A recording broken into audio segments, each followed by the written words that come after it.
Hey everyone, I'm Jason, and this is your commentary on Genesis chapter 19. The two angels arrived at Sodom in the evening. Lot was sitting near the gate of the city. Now, by Lot sitting near the gate of the city, that was usually a position held for politicians. So Lot went from moving just outside of Sodom to now living inside of Sodom and taking on a position of power. When Lot saw them, he got up to meet them. He bowed down with his face to the ground. "My lords," he said, "please come to my house. You can wash your feet and spend the night here.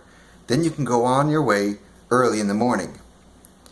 "No," they answered, "we'll spend the night in the street." But Lot wouldn't give up. So they went with him and entered his house. He prepared a meal for them. He baked bread without using yeast, and they ate. Before Lot and his guests had gone to bed, all of the men came from every part of the city of Sodom. Young and old men alike surrounded the house. They called out to Lot. They said, "Where are the men who came to you tonight? Bring them out to us. We want to have sex with them." Lot went outside to meet them. He shut the door behind him. He said, "No, my friends, don't do such an evil thing. Look, I have 2 daughters. No man has ever made love to them. I'll bring them out to you now. Then do to them what you want to do. But don't do anything to these men. I brought them inside so they can be safe." There's so much depravity within the city that Lot is even shamelessly throwing out his own daughters just in hopes that the angels will be protected. One of the things about Sodom, we often hear about homosexuality. And although the Bible does say that's a sin, that's not the only sin being presented here. Okay? It wasn't just male to male. Although the Bible says that marriage is designed from male to female. It was beyond that. It was polygamy as well. It's a group setting, so it's not even monogamy. And furthermore, it's not even consensual. They want to go ahead and rape these 2 men who have come underneath Lot's protection. So by all standards, this was wickedness. The Bible goes further on in other parts. Ezekiel chapter 16 verses 49 and 50. To talk about Sodom and what really happened there. This is God saying, "Here is a sin your sister Sodom committed. She and her daughters were proud. They ate too much. They were not concerned about others. They did not help those who were poor and in need. They were very proud. They did many things that were evil in my sight. I hated those things. So I got rid of Sodom and her daughters, just as you have seen." So you can see that the entire city, it was a society built on sin. A sharp contrast to the previous chapter where God was talking about Abraham being a good father, setting an example for the children, and that he would have his children be led back to God. And that's how it should be. Our choice should be to serve God and to serve others. We should be watching out for each other. But here, they're not concerned about the welfare of anybody. Not the poor, not the needy. They're not even concerned about the desires of the men who have come underneath God's protection. They want their way. So they're going to make their choice that they want to do. And that's the real sin. So it says, "Get out of our way," the men of Sodom replied. They said, "This fellow came here as an outsider. Now he wants to act like a judge. We'll treat you worse than them." They kept trying to force Lot to open the door. Then they moved forward to break it down. They're talking about Lot here being the outsider who came in, took on a position of power, and now he's trying to tell them that what they're doing is wickedness. Now, it is, but they don't want to hear that. Typically, when someone's in the middle of a sin, they don't want to be called out on it. But the men inside reached out and pulled Lot back into the house. They shut the door. Then they made the men who were at the door of the house blind. They blinded young and old men alike, so the men couldn't find the door. The 2 men said to Lot, "Do you have anyone else here? Do you have sons-in-law, sons or daughters? Does anyone else in the city belong to you? Get them out of here. We are going to destroy this place. There has been a great cry to the Lord against the people of the city, so he has sent us to destroy it." Then Lot went out and spoke to his sons-in-law. Now, when we say sons-in-law, the ancient tradition was that you would actually be engaged for an extended period of time as if you were married, before you actually got married. So that's how he was able to say that his daughters were still virgins. They weren't married to these sons-in-laws. It was more of an agreement up front that they would eventually get married. It's like an engagement. They had promised to get married to his daughters.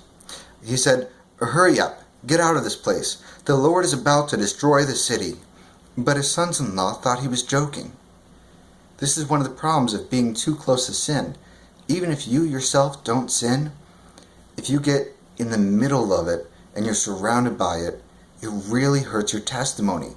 So when what you say needs to be heard as truth, often will be just considered as joking. It will not be taken seriously. The sun was coming up, so the angels tried to get Lot to leave.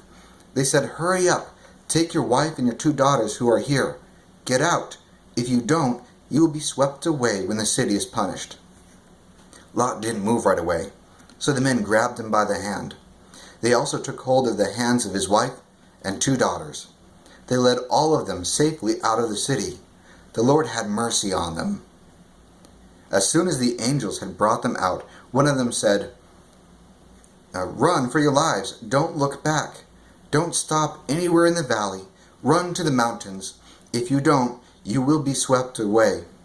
But Lot said to them, "No, my lords, please. You have done me a big favor. You have been very kind to me by sparing my life, but I can't run to the mountains. This horrible thing that's going to happen will catch up with me, and then I'll die." He can't run to the mountains because he procrastinated. He stalled. He didn't obey right away. So now he's running out of time. "Look, here's a town near enough to run to. It's small. Let me run to it. It's very small, isn't it? Then my life will be spared." The Lord said to Lot, "All right, I will also give you what you are asking for. I will not destroy the town you are talking about, but run there quickly. I can't do anything until you reach it." The town was named Zor. Zor means small. If you remember, Zor was actually one of the kings that worked with Sodom and Gomorrah in order to fight against the other kings that were taking over. That's when Lot was taken captive and Abraham had to come after him. By the time Lot reached Zor, the sun had risen over the land. Then the Lord sent down burning sulfur. It came down like rain on Sodom and Gomorrah. It came from the Lord out of the sky. He destroyed those cities and the whole valley. All of the people who were living in the cities were wiped out. So were the plants in the land. But Lot's wife looked back. When she did, she became a pillar made out of salt. We're not talking like a salt shaker. We just mean that her body was, as if it were burned by sulfur, became salt. She didn't just look back. It's not like she got punished for just turning her head. When it says that she looked back, it means that she actually desired to go back to Sodom, that she didn't stay with Lot. Early the next morning, Abraham got up. He returned to the place where he had stood in front of the Lord. He looked down toward Sodom and Gomorrah and the whole valley. He saw thick smoke rising from the land. It looked like smoke from a furnace. So when God destroyed the cities of the valley, he showed concern for Abraham. He brought Lot out safely when he destroyed the cities where Lot had lived. Do you remember the promise that God made to Abraham? That if there were just 10 people, and that's down from 50, if there were just 10 righteous people in the city, that God would save it. And there weren't. He couldn't even find 10 people in the entire city. Yet God is still a merciful God, and he knew Abraham's heart, and so he still delivered Lot out of this, so that he would not be burned up as well. Lot and his 2 daughters left Zor. They went to settle down in the mountains. Lot was afraid to stay in Zor, so he and his daughters lived in a cave. One day the older daughter spoke to the younger one. She said, "Our father is old. There aren't any other men around here to make love to, as people all over the earth do. So let's get our father to drink wine. Then we can make love to him. We can use our father to continue our family line." That night they got their father to drink wine. Then the older daughter went in and made love to him. He didn't know when she lay down or when she got up. The next day, the older daughter spoke to the younger one again. She said, "Last night I made love to my father. Let's get him to drink wine again tonight. Then you go in and make love to him. In that way, we can use our father to continue our family line." So they got their father to drink wine that night also. Then the younger daughter went and made love to him. Again, he didn't know when she lay down or when she got up. So both of Lot's daughters became pregnant by their father. The older daughter had a son. She named him Moab. He's the father of the Moabites. The younger daughter also had a son. She named him Ben-Ammi. He's the father of the Ammonites of today. Lot lost everything. Okay? Even his daughters, having been physically delivered from Sodom, were still infected by the sin of Sodom so much that they would go ahead and commit incest. By doing that, you have Moab and Ben-Ammi. They actually started whole lines. The Moabites were a thorn in the side of Israel the entire time. And the Ammonites, they're the ones who initiated the practice of Moloch, of worshiping Moloch. And in order to worship Moloch, you would actually burn your children alive as a sacrifice to them. This is what they did to the Israelites. So by them continuing their family line, they actually continued the sin of Sodom, of Gomorrah, of the ancients as well. Lot, he was supposed to be a godly man, and he walked with Abraham. And in the New Testament, we hear that he knew of God. And yet when he went towards Sodom, when he focused on worldly things, he wanted more wealth, he wanted power and prestige, he wanted all those things. When he did that, he ended up losing everything. At the end of this story, Lot doesn't have his possessions anymore. He doesn't have a city or home. He doesn't have a position of power. He doesn't have his wife or his sons-in-law, and he lost his daughters to sin. They're still physically alive, but he lost them as well. And probably worst of all, Lot lost his testimony. He became an inefficient witness. That in the New Testament, he may still be considered a man of God, but barely. He is saved, but barely. This is not at all what God intended for him. So when we live our lives, be careful. Be very careful when you go towards the sinful world. That we are supposed to interact with them. Absolutely. Abraham interacted with the king of Sodom.